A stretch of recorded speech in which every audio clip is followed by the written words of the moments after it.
अहिल्यानगर सहाय्यक कामगार आयुक्त कार्यालयात सुरू असलेल्या अनागोंदी कारभाराच्या विरोधात धडक जनरल कामगार संघटनेच्या वतीनं जिल्हाधिकारी कार्यालयासमोर उपोषण करण्यात आले। सहाय्यक कामगार आयुक्त कार्यालयात सुरू असलेल्या अनागोंदी कारभाराच्या विरोधात धडक जनरल कामगार संघटनेच्या वतीनं जिल्हाधिकारी कार्यालयासमोर उपोषण करण्यात आले।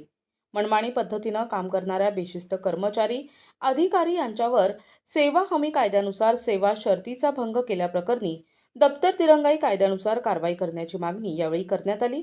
या उपोषणात छावा संघटनेचे प्रदेश कार्याध्यक्ष रावसाहेब काळे पाटील, जिल्हाध्यक्ष विनोद साळवे, महिला जिल्हाध्यक्ष तणीज शेख, धडक जनरल कामगार संघटनेचे जिल्हाध्यक्ष श्रीधर शेलार, दत्ता वामन, सुजाता भिंगार दिवे, शाहीर कान्हू सुंभे, योगेश खेणके, हजरत शेख, सामाजिक कार्यकर्ते हरिभाऊ हारेर, संदीप ठोंबे, कचरू वामन, श्रीकांत दोंदे आदी सहभागी झाले होते।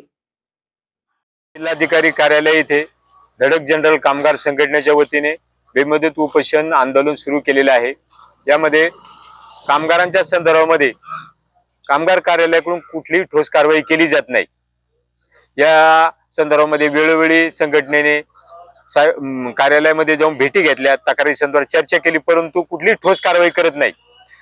कंत्राटी कामगार असेल याच्या बाबतीत कुठलाही म्हणजे शासनाने जे धोरण अवलंबलेले याचा कुठलाही लाभ त्यांना दिला जात नाही।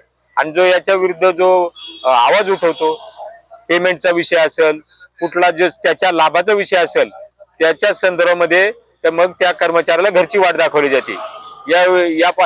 यापूर्वी आम्ही वेळोवेळी आंदोलन केलेले आहे, परंतु असा काही ठोस निर्णय कामगार कार्यालयाकडून घेतला जात नाही। आरोग्याच्या संदर्भात त्यांच्या सुरक्षतेविषयी कुठलीही काळजी घेतली जात नाही। कामगार कार्यालय ढिसाळ कारभार असल्यामुळं प्रशासनामध्ये जी कारवाई प्रशासनाकडून तिकडे व्हायला पाहिजे ती कारवाई केली जात नाही। कंपनीकडे ही मिलीजुली भोगत असल्यामुळे कामगारांवर अन्याय होत आहे। जोपर्यंत आता निर्णय घेणार नाहीत तोपर्यंत आम्ही आमचं उपोषण चालू ठेवणार आहे। तसेच बांधकाम कामगार आहेत, या बांधकाम कामगाराच्या अनेक त्रुटी ठेवल्या जाते, त्यांच्या शिष्यवृत्ती असतील, क्लेम असतील, याच्या संदर्भामध्ये अनेक म्हणजे वर्षानुवर्षे पेंडिंग ठेवतात। आणि जर दलालाच्या मार्फत गेली तर तात्काळ त्यांना तो लगेच चेक अदा केला जातो, सर्वसामान्याला मात्र विठी दिल्या जातं।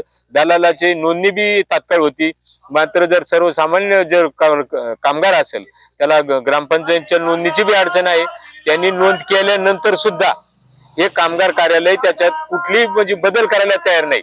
ही सर्व मिलीजुली भगत दलालाच्या मार्फत चाललेले काम आहे। जोपर्यंत थांबणार नाही तोपर्यंत आमची संघटना थांबणार नाही। जय हिंद, जय महाराष्ट्र। सर्व कामगार प्रथमतः सर्व महामानव त्यांनी केलेल्या महान कार्यास वंदन करतो। आज 20/2/2025 आम्ही जिल्हाधिकारी कार्यालयासमोर धडक जनरल कामगार संघटनेमार्फत उपोषण करत आहोत।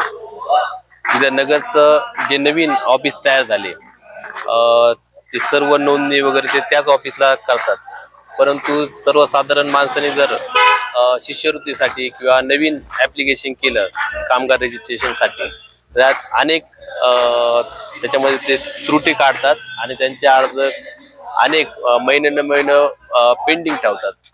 परंतु जर तिथं दलालांमार्फत जर सर्वसाधारण कामगारांनी जर अर्ज केला तर त्यांचा तात्काळ अर्ज काढला जातो। आम्ही या संदर्भात सहाय्यक कामगार आयुक्त यांच्याशी चर्चा केली, संघटनेमार्फत अनेक वेळा तक्रारी केल्या, परंतु याची कोणत्याही प्रकारची दखल घेतली जात नाही। नाविलाज असतो आम्ही सर्व संघटनेचे पदाधिकारी आम्ही जिल्हाधिकारी कार्यालयासमोर जे संबंधित अधिकारी आहेत कामगार ऑफिसमध्ये त्यांच्यावर कारवाई होण्यासाठी उपोषणाला बसत आहोत। जोपर्यंत आम्हाला न्याय मिळत नाही तोपर्यंत आम्ही संघटनेमार्फत उपोषण बेमुदत उपोषण करणार आहोत, याची प्रशासनाने नोंद घ्यावी। जय हिंद, जय महाराष्ट्र। NTV news Marathi, Ahilyanagar.